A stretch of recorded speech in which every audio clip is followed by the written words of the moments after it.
지금부터 제27차 수석 보좌관 회의를 시작하겠습니다. 대통령님의 모든 말씀이 있겠습니다. 네, 수석 보좌관, 비서관 여러분, 일이 많죠? 힘들죠? 아닙니다 소리는 아주 약하게 들리고. 근데 또 뭐 병원 간 직원들이 있다면서요?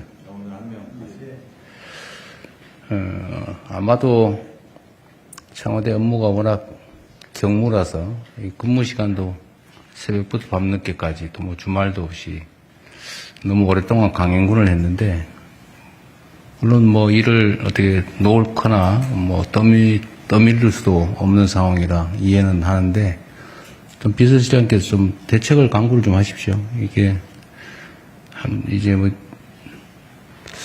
장기전을 해야 되는데 초기야 어떻게 견딘다고 하지만 계속 이러면 이게 견뎌나가기가 어려울 것 같아요. 혹시 뭐 정원 규정이 있어서 그런지 모르겠는데, 노는 것도 아니고 열심히 하는데, 누가 그런 얘기 하더라고요, 전에. 우리는 눈 뜨면 출근, 눈 감으면 퇴근이다. 공무원한테 휴일 밤이 어디냐 그랬더니, 악덕 사업주라고. 그게 바로 악덕 사용자다. 모범적 사용자가 될 대통령이 그렇게 워라밸을 부인하고, 아예 그렇게 혹사시키면 되겠냐. 근데 사실은 일리 있는 말이죠. 근데 뭐 정무직 공무원이라고 하는 게, 그렇게 뭐 모든 걸 다 지켜서 하긴 어려운 건 또 현실이기도 하죠. 그래도 뭐 권력을 남용하고 누리면서 일도 안 하고 그러면 몰라도, 그게 아니고 정말 최선을 다하는데 이렇게 막 쓰러지고 이런 상황이 발생하면 그것도 바람직한 일은 아니어서, 필요하면 혹시 정원 규정에 문제가 없으면 또는 정원 규정을 고쳐서라도, 너무 업무가 과중한데 인력 보강도 좀 하시고요. 원래 휴일 아니면 야근 이런데 대체 인력이 원래 있어야 되잖아, 원래 법률상. 그래서 그런 점도 고려를 해서 좀 그 인력 운영 방안을 좀 강구를 좀 하시고요. 그다음에 여러분도 좀 쉬어가면서 하세요. 근데 할 일은 다 하고. 할 일 안 하는 건 안 되고. 무지하게 어려운 거긴 한데, 하여튼 쓰러지거나 그런 일 없게 잘 관리하십시오. 중동 상황이 지속되면서 국제 에너지 수급의 불안정성이 심화되고 있습니다. 국내 역시 유가 상승, 또 핵심 원자재 수급 등의 여파로 민생과 경제산업 전반에 우려가 커지고 있습니다. 이런 상황이 계속되면 소비, 투자 심리가 위축되고 또 어렵게 맞은 이 경제 회복 흐름도 약화될 수가 있습니다. 특히 경제가 어려워질수록 취약계층이 받는 충격이 훨씬 더 큽니다. 우리 뭐 경험적으로 알고 있죠. 이렇게 상황이 어려우면 서민들의 삶이 더 팍팍해지고 또 부의 분배도 악화되는 경향이 있습니다. 이게 이제 양극화 불평등을 악화시키죠. 그리고 결국은 사회적 불안까지 이야기하게 됩니다. 지금은 뭐 이것저것 막 따질 때가 아닙니다. 민생 경제 충격 완화를 위한 골든타임을 절대로 허비해서는 안 되겠습니다. 우리가 할 수 있는 모든 정책 수단을 다각도로 총동원해서 이걸 신속하고 또 정교하게 집행하는데 역량을 집중해야 되겠습니다. 상반기 공공요금 동결, 또 뭐 농축수산물 할인 지원 확대 등을 포함해서 유류세이나 뭐 화물차, 대중교통, 농업인에 대한 유가보조금 지원에 속도를 내야 되겠습니다. 제가 한번 말씀드렸기도 한데, 우리가 이제 지원 방식이 다양하죠.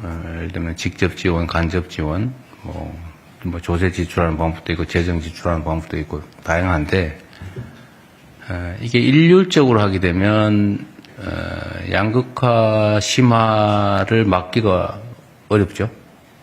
그리고 추세적으로 양극화는 심화되는데, 불평등도 심화되는데, 똑같이 처우하면 사실은 그걸 악화시키는 결과를 빚게 되죠.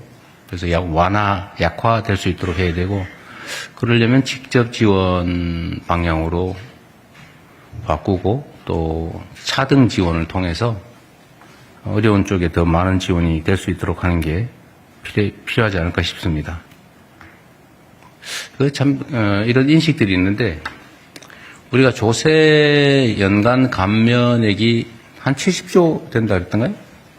80조? 근데 그거는 이제 간접적으로 느끼지 못하게 그냥 깎아주는 거니까, 잘 못 느끼는데, 또는 뭐 세금을 일률적으로 깎든지 아니면 일반적 지원 형태, 뭐 유류세 감면처럼 일반적 지원을 하게 되면 사실 잘 못 느끼는데, 예를 들면 이제 특정해서 재정 집행의 효율성을 높이기 위해서 계층 타겟을 명확하게 해서 차등적으로 지원하면 이제 직접적으로 차등적인 지원을 하게 되니까 매우 재정 집행이 효율적이긴 한데, 이걸 보면 또 퍼준다, 포퓰리즘이다 이렇게 비난하고 발목을 잡는 경우들이 많이 발생합니다. 눈에 띄니까, 또 차등이 눈에 보이니까. 그런데 그런 비난들은 사실 바람직하지는 않죠. 그래서 꼭 필요한데, 직접 지원을 하는 것이, 또 직접 지원을 하더라도 현금 지원하기보다는 뭐 지역화폐 형태로 지급해서 전액 매출로 소상공인 지역상권의 매출로 전환하면 이중 효과가 있는 거 아닌가 싶어요.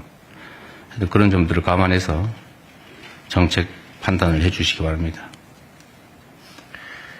나프타 같은 핵심 원자재 물량 확보도 총력을 기울여야 되겠습니다.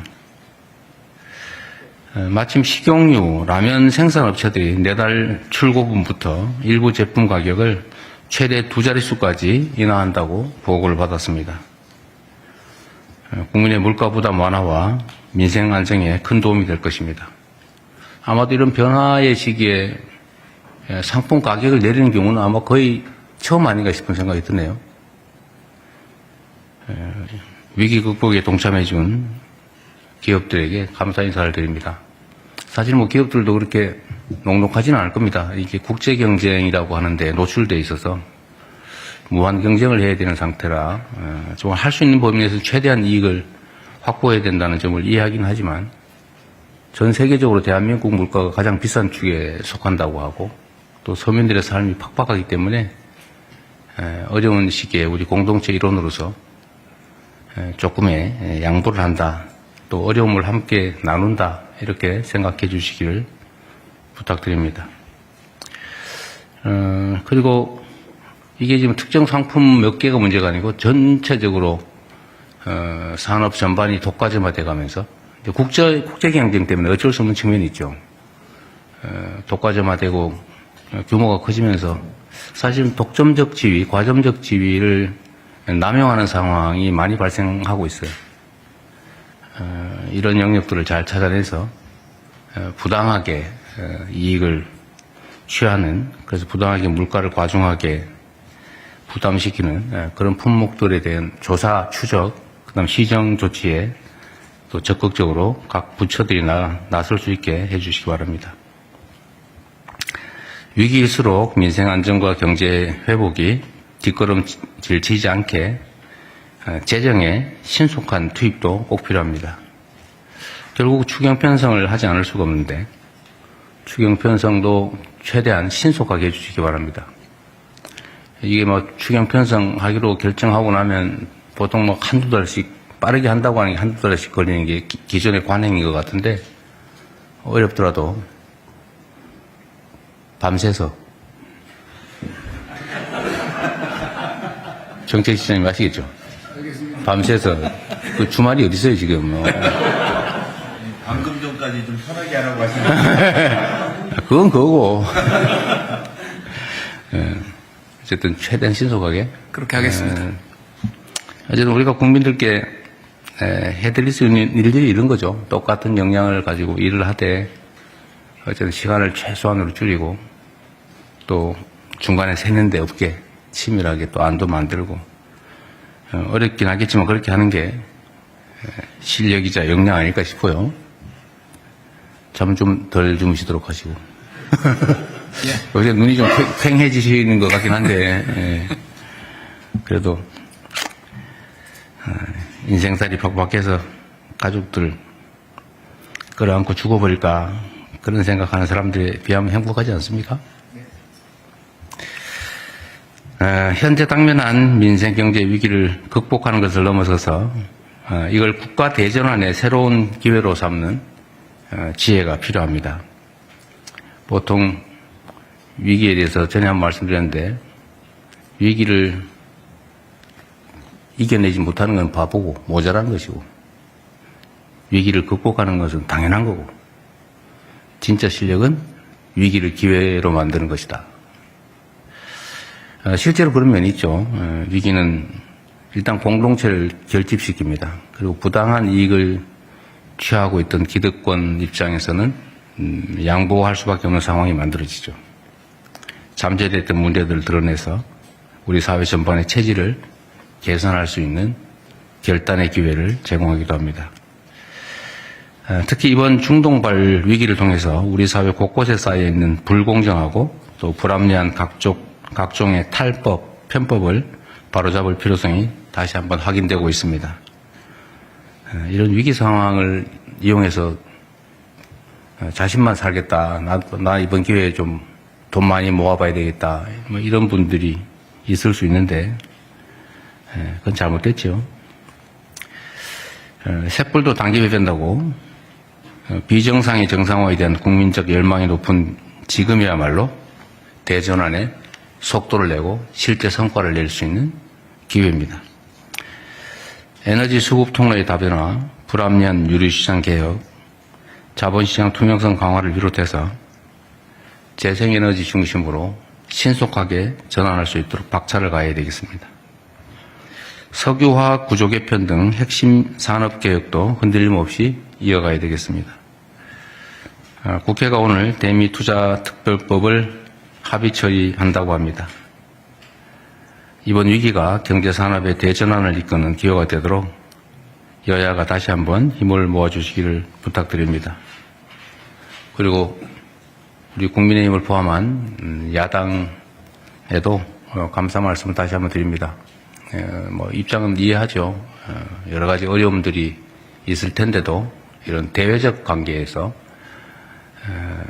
문제가 되지 않도록 이렇게 협조해 주신 점에 대해서 다시 한번 감사드립니다. BTS 광화문 공연을 앞두고 세계의 관심이 대한민국에 집중되고 있습니다. 수많은 인파가 몰릴 것이기 때문에 무엇보다 사전에 현장 관리 방안을 철저하게 수립 시행해야 되겠습니다. 교통, 응급의료 체계를 세밀하게 점검하고 특히 안전대책 그리고 화장실 같은 편의시설도 신경 써주시기 바랍니다. 바가지 상술에 대한 단속 제재도 엄정하게 해야 되겠습니다. 이 바가지 상술이 이게 일회적인 게 아니라 대한민국의 이미지를 나쁘게 해서 앞으로 대한민국의 주력 산업이 되어야 될 관광 산업에 상당한 타격을 가할 수도 있습니다. 이번 공연이 K컬처의 위상을 높이는 계기가 되도록 세심하게 신경 써주시기 바랍니다. 이상입니다.